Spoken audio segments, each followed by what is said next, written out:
It's not just mine, his or her house. This is our house.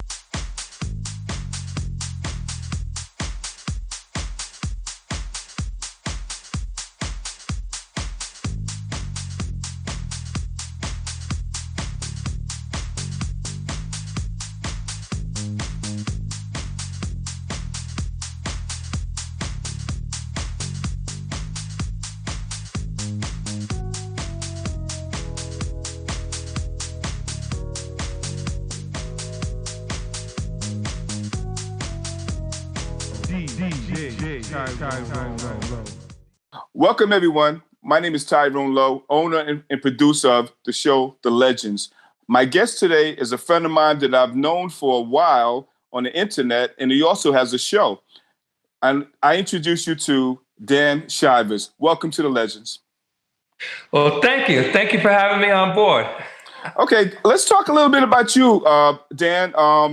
They call you DJ Dan, so that's a cool thing, you know? So listen, let's talk about how you actually got started, you know, as far as the craft's concerned, you know, as far as DJing. Well, I'm originally from Patterson, and I grew up in Patterson, Pattersonian through and through. And I like saying that to people sometimes just to see the look on their face when I tell them I'm from Patterson. But this really started as a kid. I had two aunts that were really, really instrumental in making this happen. So first was Aunt Seal as a little kid. And Aunt Seal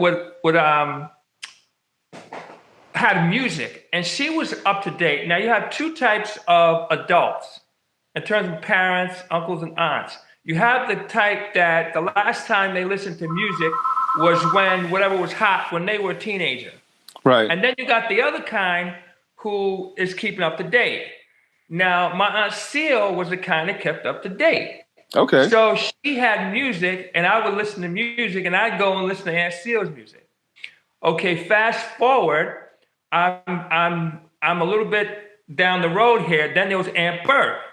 Okay. Aunt Bert was up to date. She was up. My parents would forget about it.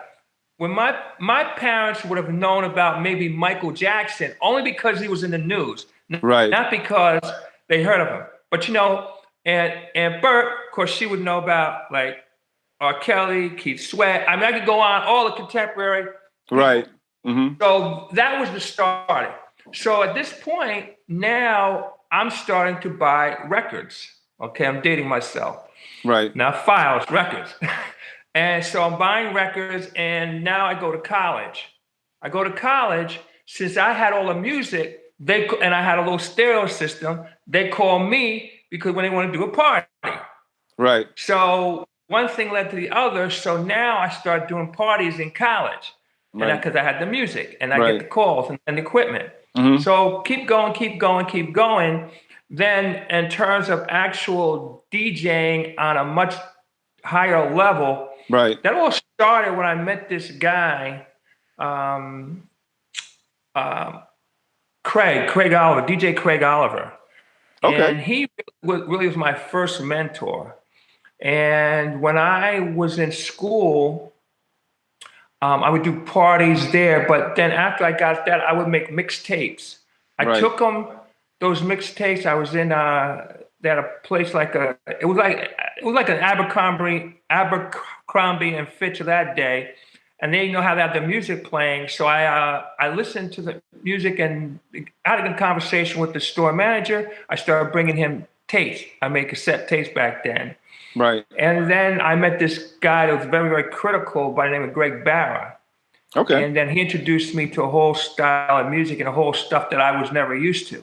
I didn't know about as a DJ coming out of the city. And then time goes on, and years later, I've joined some organizations. I got in the habit of getting speakers and things of that nature. And I took the same thing and I applied it to another show prior to what I'm doing now. And then here I am. That's quite interesting, man. That's a little bit of my story as well. Being a kid, I was influenced by being around older guys. But, you know, I'm a trained classical pianist from when I was actually a young kid. So I was around these older dudes, man, and they would actually inspire me to listen to jazz fusion and stuff like that, the more contemporary things. And when I got into the more other types of music, it was disco. You know, because everything was made of disco. You remember? I remember I bought a 12-inch with "I Love Lucy" on it. It was disco. I know. You remember? Everything was disco, man. And I remember when a friend of mine bought. He was in the Army, and he got me my Thorins TD 125s, and I was like, I liked them because you could put them close to a bass bottom. They wouldn't feed back, but the sound was just phenomenal. But what I hated about the TD 125, they had no pitch control. Mm-hmm. So, and then I got my 12s, you know, and then the story goes on and on. So tell me, you know, as far as your profession right now, who really influenced you as a DJ to really put you out there, you know, to really do what you do right now? Because you do a lot. You know, and I do follow you, you know, and you do a lot. You inspire a lot on your show and things of that nature. So what made you get into that part of hosting, you know, besides just being a DJ? Well, I'll tell you what. Now, here's what a lot of people don't really know. Mm-hmm. See, I'm a DJ first. Right. Now, I'm going to tell you why that matters. Mm-hmm. Okay, so I'm doing like parties. I'm doing mostly mobile parties. So over the years, between the nightclubs and the bars and the mobile stuff, the corporate, whatever, I've done over 2,000 events. Mm-hmm. Now, there's two parts to this. Part number one is one of being a DJ and want to be able to get out there, and my love, this love that I have for house music, wanting to play it. Okay. The second part of it is, okay, there's a million guys out there, talented, way talented, in big positions, et cetera, et cetera. Right. So the thing was, okay, so if I'm going to play, now how do I get out there and play? And how do I distinguish myself from all the other people that are out there? Right.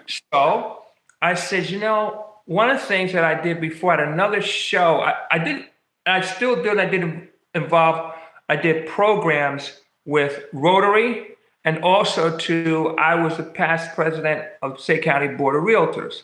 Right. And what I did was I had to get speakers to do different events. So I said, now wait a minute, hold it. Let me take this and put that over to this area. So first I had a show called Follow My Beat, and then later I decided to go hard with Soulful House Nation. And then I used the same concept of getting speakers, and that's how that went. Right. But ultimately, I want to play. Okay, that's good though. I also have a love for house music as well. Things of that nature. I noticed that you do a lot of sets too, and things of that nature. And how do you actually incorporate your music as far as your house sets? When you say incorporate the music, just give me a little bit more. Well, I mean, what's your connection? How did you actually get your music? You know, I mean, that's everybody's secret as far as how they do it, but I'm asking you because I think my viewers would like to know things like that. I buy most of my music. Okay. But now because of my visibility, right. And also too, because people know that a lot of people check my show for new music, et cetera, et cetera, et cetera. It's a combination of the two. Okay. So I noticed that you have a lot of you incorporate a lot of other DJs on your show as well. Yes, are they all from Jersey or? No. I've had, for example, I just did Aunt B. Aunt B was from Atlanta. Okay. I had Divine from Atlanta. I had just had last Monday. I had Jesse Saunders. Okay. Who is now in Las Vegas, because he was one of the originals. Right. I've had Sebastian Creeds out of France. I have people coming up from England. Let's see. I got somebody coming from Baltimore. I can't announce it yet, but from Baltimore. Right. It's a good look. So pretty much I've been trying to spread it out and get different flavors. Okay, that's kind of cool. So for the upcoming DJs, well, you know what? We're going to take a break right now, and we're going to get more into more depth about your career. And stay tuned, everyone. We'll be right back. It's not just mine, his or her house. This is our house. My assignment, my calling is to inspire, uplift. You have to make sure your people are partying. All I want to do is just bring joy to the dance floor and watch people dance.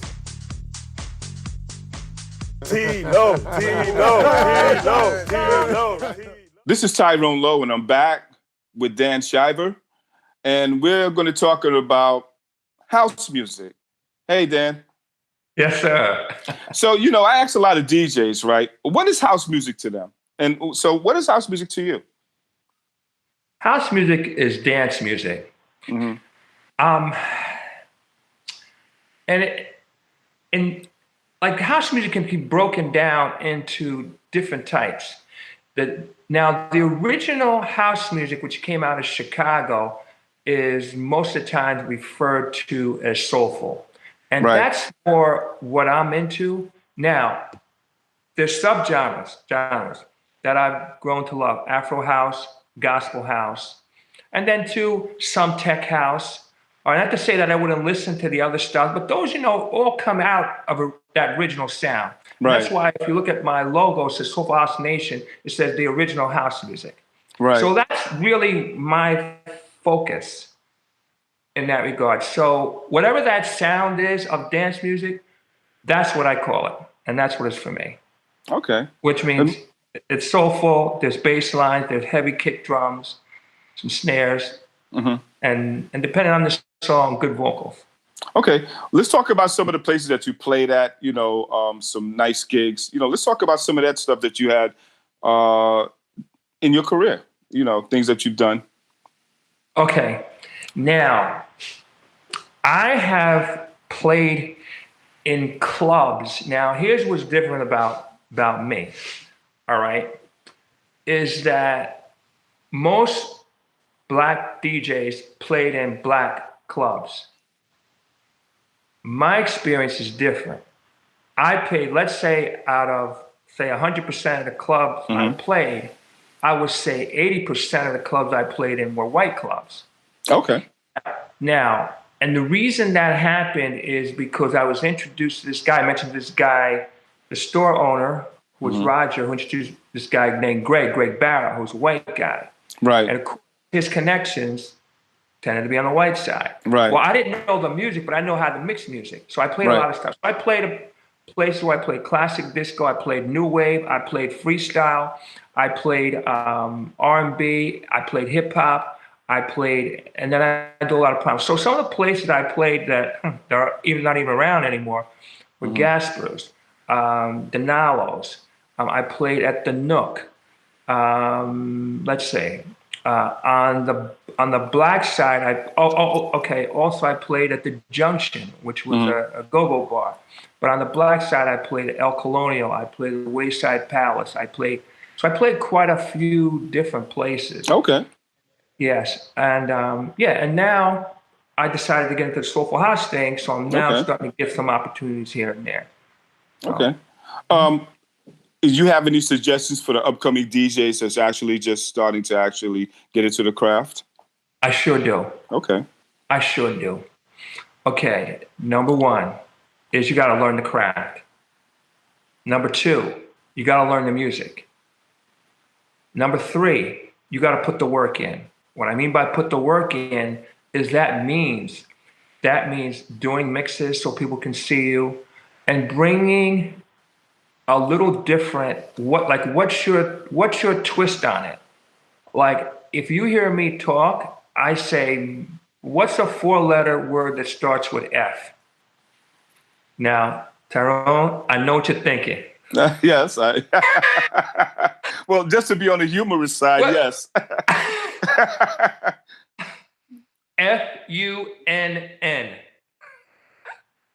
Now that's a little bit different twist. See, I know what you were thinking. Anyway, what's your twist to it? In other words, there's 100 guys out there. Some are good, some are better, some are technically better, but that doesn't always win. Right. It's like, okay, are you good at your craft? Do you know the music? what's your twist? The networking, very, very key. Very, very key because many of the jobs have gotten because of your connection to this one, to that one, and you know your craft. And then the last thing, again, I'm going to say again, is making sure that you're playing on a regular basis where people can see you. Right. I think it's very, very important. You know, let me ask one thing. I'm sorry. Yeah, Let go me ask ahead. one thing. I'm sorry. Go ahead. Key thing. Patience. You got to stay patient. You got to I grind. hear that. You can't get mad because people aren't checking for you. You got to keep grinding. Keep grinding. Okay, that's it. Sorry. You know, I feel that supporting other DJs as well is very important as well. You know, I know that for a fact in this craft right here, there's a lack of that in a sense. You know, a lot of guys are not really supporting us like the way they're really supposed to, which I feel is, you know, something that's, it should be more upgraded, you know, as far as unification in the field, you know. And so what would be your input on that? Okay, now, I think as an individual, I think for the most part, we all feel some lack of support. But I'm suggesting to you that you have to go harder. What I mean by that is that everybody's busy. Right. Everybody's got, there's 100, I mean, you can't get on now, especially now with the COVID situation. You can't get on and not find a DJ playing. That's and right. If you get notifications, you're getting on. So for the most part, we still have our lives. We still got to work on it. So maybe you can stick your head and stick your hair. I think we should continuously make that effort to do that. Right. But I think at the same time, as a person, individual who's trying to make it happen, you can't get caught up on that. You can't get offended by it. Now, I'm not saying like your close buddy say, listen, I'm at my big event, blah, blah, blah, blah, I need to get. Now that's different. But I mean, in general, I think you got to kind of like, okay. And then my mindset is, okay, then I got to play harder. I got to get better. I got to put better tracks on. I'm competing for that person's time and life. And yeah, that's how I see it. And so I got to do whatever I can to make that pop. Right. So you can't take that personally. Okay. So, Dan, have you done any studio work, any production, any remixes, or anything of that nature? Have you went there? Okay. I think I don't know if we went around before, but I told you when I was born, I had a mechanical bypass, right? Right. And a technical bypass. Right. So I'm the same guy. I bought Ableton Live, I think in 2014. Okay. And I still don't know how to use it. Oh, really? Okay. Okay. Then I bought Logic. Right. And I bought that maybe a year and a half, 2 years ago. Right. I still don't know how to use it. Well, So all I'm just saying to you is the answer to that is that's something I really, really want to do. Right. I got to really devote the time to sit down and do that. Right. That's really that's on my bucket list of things to do. Yeah. So I feel as a DJ, somewhere along the line, we have a passion to do that. I mean, before I started doing production, I would be so hesitant because I'm like, well, whatever I'm trying to put down is not really, you know, I'm not really putting it down to my self-satisfaction. You know what I mean? And so I'd be like, well, I'm gonna leave that alone for a minute. You know what I mean? And then when I really got to master, you know, I used like Studio One in Ableton. So when I really got into the craft of the software myself, you know, I said, well, okay, it's a little bit more easier for me to actually say what I really need to do here. You know what I mean? But, let's talk about some future events that you got coming up, you know, that your viewers might want to be interested in. Okay, now, all my live events, my physical events have been canceled, as you know. Okay, but now what I have been doing, I've been doing Zoom parties. I've been getting on. I got on with Divine, put me on, and with a couple of things. Plus, we did our own thing for Patterson Zoom House Party. Right, I seen that. Yeah, I seen that. Yeah, How yeah, was that? How was that? Yeah, so we had that. Now, here's the thing too that is also going on. I got the show. All Right. right. Okay, on the show, we have some great guests. Like we said, we just had Jesse Saunders last week. Right, right. Before that, we had DJ Exotic. We had Aunt B. We had before that we had DJ Crew Paris. We have this week we have Select K coming up. I have Mukadeen coming up. Okay, okay. Who was from back in the day of the taste all that. Then I got at the end of the month I got Pam Underhill who's now in North Carolina. I got Andrew Fellow coming up from South Africa who did the original track for This Man with Anaya Weathers. Right. So, and then I got a secret for July 13th. Okay.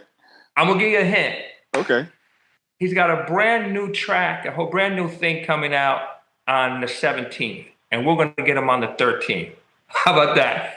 Wow. Well, let me see. I couldn't really tell right offhand. And I can tell you, he's very, very big in the industry, and it's very, very exciting to get him. All right.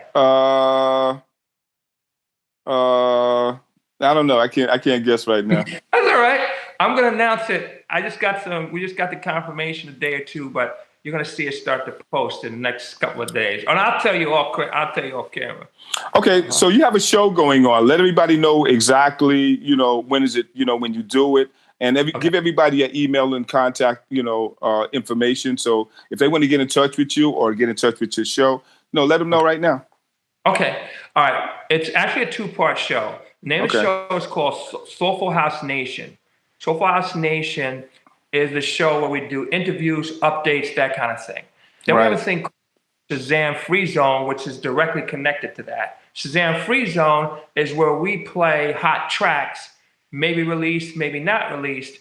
And the whole idea, the concept was originally is that when you're out to a place, you hear something you hear it popping, and you want to know what it is, and you got to Shazam it to find out what that track is. See, people can be embarrassed to do that now, but now they have no issue Shazamming. So we said, look, you don't have to Shazam. You come to the show, I'm going to tell you what the name of the track is. So we've been doing that.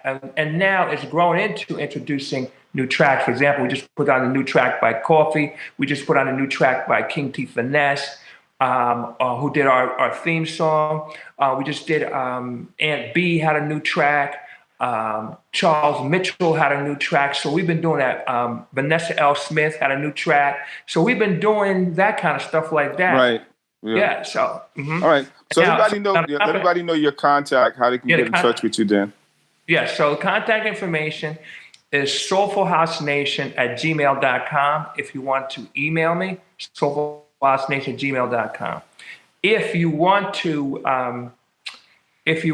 to find us, you can go under my name, Dan Shiver, SHIV like Victor ER.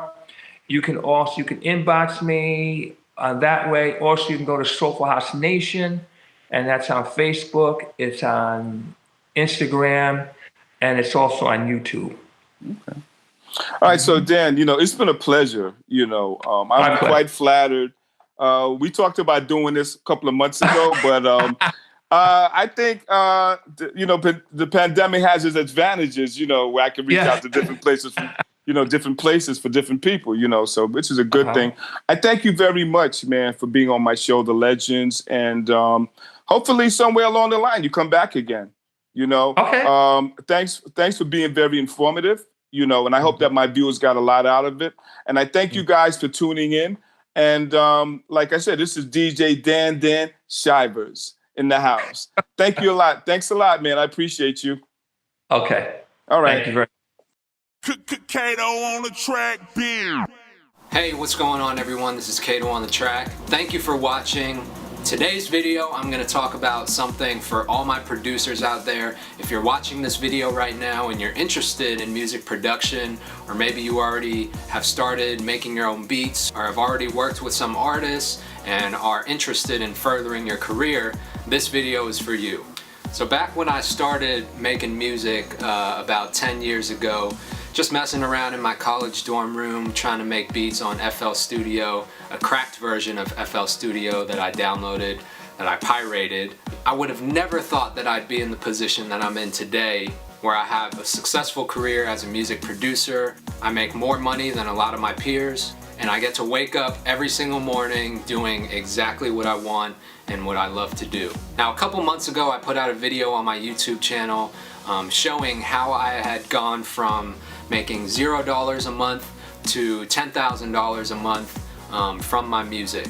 Now, when I put out that video, I got a lot of follow-up questions from people asking me where that money came from, how I made it. So this video is to kind of talk about that and give you guys some ideas of how exactly you make money as a music producer in 2016. Now, for the longest time, up until about last year actually, I thought the only way to make money in the music industry was to get a hit record with the biggest artists out, and then my career would be made and I'd be swimming in a pile of cash. But come to find out, that's not exactly how it works. There are tons of opportunities out here for producers, and you make great beats, or you have a good ear for music, or have a good ear for talent. You can absolutely make a great living without having Billboard hits. In this day and age, you can honestly make 75% or more of your monthly revenue just from the internet, using your social media, using email marketing, creating viral content. So a couple different revenue streams that you can have as a producer: selling beats online, selling sound packs and sound kits, music licensing for television and film, YouTube,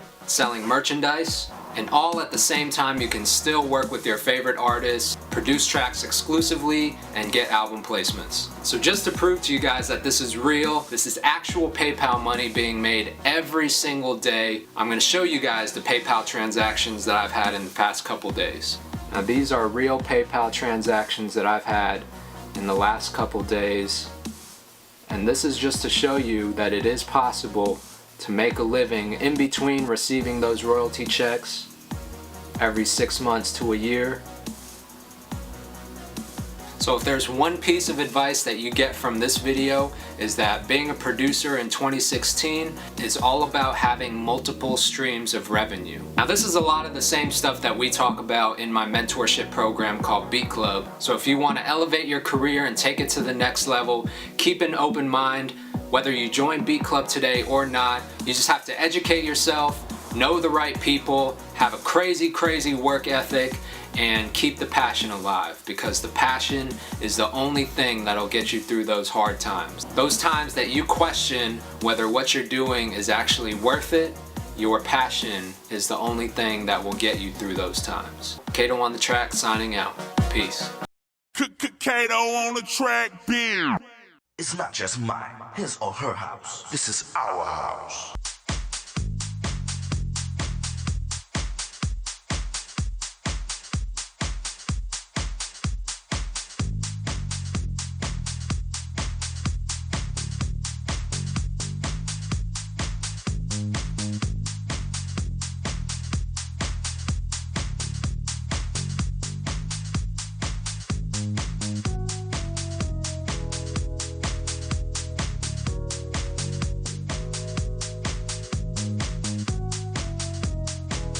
DJ Tyrone Lowe.